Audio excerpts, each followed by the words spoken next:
Russell viper সাপের যে বিষ, অতিরিক্ত বিষাক্ত একটা সাপ। এই সাপ যদি আমাদেরকে কামড় দেয়, আমরা 1 মিনিটের ভিতরে মৃত্যুবরণ করব। এটার বিষটা এতটাই প্রখর। আসলে এগুলো তো হয়তো বা আমাদের পাপের ফসল, আমাদের হাতে কাজ, হাতের কামাই। তো এগুলো থেকে বাঁচতে কি করা যায়? রাসূলুল্লাহ সাল্লাল্লাহু আলাইহি সাল্লাম কি আমাদের কি কোনো পথ প্রদর্শন করে গিয়েছেন? রাসূলুল্লাহ সাল্লাল্লাহু আলাইহি সাল্লাম কি আমাদেরকে কোনো পথ দেখিয়ে গিয়েছেন? হ্যাঁ প্রিয় দর্শক, রাসূলুল্লাহ সাল্লাল্লাহু আলাইহি সাল্লাম আমাদেরকে সুন্দর একটা পথ দেখিয়ে গিয়েছেন। আমি আপনাদেরকে ছোট্ট একটা হাদিস শোনাই। আবু হুরায়রা রাদিয়াল্লাহু তাআলা আনহু থেকে বর্ণিত। তিনি বলেন, নবীজি সাল্লাল্লাহু আলাইহি সাল্লাম বলেন, যে ব্যক্তি সকাল সন্ধ্যা এই দোয়াটি 3 বার পড়বে, আল্লাহ তাআলা তাকে সমস্ত প্রাণী, বিশেষ করে সাপ বিচ্ছু প্রভৃতি বিষাক্ত কষ্টদায়ক প্রাণীর অনিষ্ট থেকে রক্ষা করবেন। তিরমিজি, হাদিস নং 3604। হযরত আবু হুরায়রা রাদিয়াল্লাহু তাআলা আনহু তিনি বলেন যে নবীজি সাল্লাল্লাহু আলাইহি সাল্লাম বলেছেন, মানে প্রত্যেক যুগে যুগে এই বিষাক্ত সাপ বিচ্ছু প্রাণী এগুলো আসবে। তো এগুলোর অত্যাচার থেকে বাঁচার জন্য আমরা কি করতে পারি? তো আবু হুরায়রা রাদিয়াল্লাহু তাআলা আনহু বলেন যে নবীজি সাল্লাল্লাহু আলাইহি সাল্লাম আমাদেরকে একটা দোয়া শিখিয়ে গেছেন। সেই দোয়াটা যদি আমরা 3 বার পাঠ করি, অর্থাৎ সকাল সন্ধ্যা যদি পাঠ করি, তাহলে এই সাপ বিচ্ছু যত ভয়ঙ্কর বিষাক্ত প্রাণী আছে তা থেকে আল্লাহ তাআলা আমাদেরকে হেফাজত করবেন। এখন আসুন তাহলে সেই দোয়াটা আমাদের শিখে নেওয়া যাক। রাসূলুল্লাহ সাল্লাল্লাহু আলাইহি সাল্লাম আমাদেরকে 2টা দোয়া শিক্ষা দিয়েছেন। একটা কোরআনের মধ্যে আছে আর একটা দোয়া যেটা হাদিসের মধ্যে আছে, কিতাবের মধ্যে। তো দোয়াটা খুব খেয়াল করে আপনারা শুনবেন।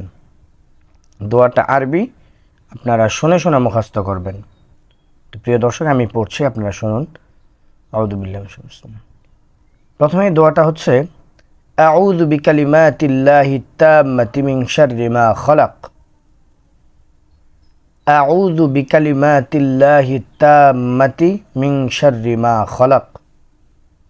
আউযু বিকালিমাতিল্লাহি তাম্মাতি মিন শাররি মা খালাক। এর অর্থ, এই দোয়াটার অর্থ কি? এই দোয়াটার অর্থ হলো, আমি আল্লাহর পরিপূর্ণ কালেমার দ্বারা প্রত্যেক শয়তান, বিষাক্ত প্রাণী এবং প্রত্যেক কুদৃষ্টি অনিষ্ট থেকে আশ্রয় চাইছি। এটার অর্থ হলো এটা। তো এটা তো কিতাবের মধ্যে পাওয়া যায়, হাদিসের মধ্যে যেহেতু রাসূল বলে দিয়েছেন। আর যদি সাপে কামড় দিয়েই ফেলে তখন কি করবেন? তো আল্লাহ নবী আমাদেরকে আরও একটা দোয়া শিখিয়ে গেছেন। কোরআন শরীফের মধ্যে একটা সূরা আছে যার নাম হলো সূরাতুল ফাতিহা। অনেকে এটাকে সূরাতুশ শিফাও বলে থাকেন, যে সমস্ত রোগের ঔষধ এই সূরা। যদি আপনাকে কোথাও সাপে কামড় দেয়, অবশ্যই আপনি নিকটবর্তী ডক্টরের শরণাপন্ন হবেন, কিন্তু তার মাঝেও কোরআনী চিকিৎসাটাও আপনি করতে পারবেন। এখানে যেই জায়গাটার মধ্যে কামড় দিবে সেখানে যদি আপনি সূরা ফাতিহা 3 বার অথবা 7 বার পড়ে আঙ্গুল দিয়ে এভাবে ঘুরিয়ে ঘুরিয়ে সেই কামড়ের জায়গাটার মধ্যে আপনি ঘোরান, আশা করি এই কোরআনকে বিশ্বাস করলে আপনার বিষ পানি হয়ে যাবে ইনশাআল্লাহ। তো প্রিয় দর্শক, 2টা দোয়া শিখাইলাম। একটা হলো 3 বার পড়েছি, দ্বিতীয়টা হলো সূরাতুল ফাতিহা। এই 2টা আমল যদি আমরা করতে পারি তাহলে অবশ্যই ইনশাআল্লাহ আল্লাহ তাআলা আমাদেরকে বিষধর প্রাণীর অত্যাচার থেকে আল্লাহ তাআলা আমাদেরকে রক্ষা করবেন। তো সবাই ভালো থাকবেন, সুস্থ থাকবেন এবং সবাই সচেতন থাকবেন। সবসময় চোখ কান খোলা রেখে চলার চেষ্টা করবেন ইনশাআল্লাহ। আসসালামু আলাইকুম ওয়া রাহমাতুল্লাহি ওয়া বারাকাতুহু।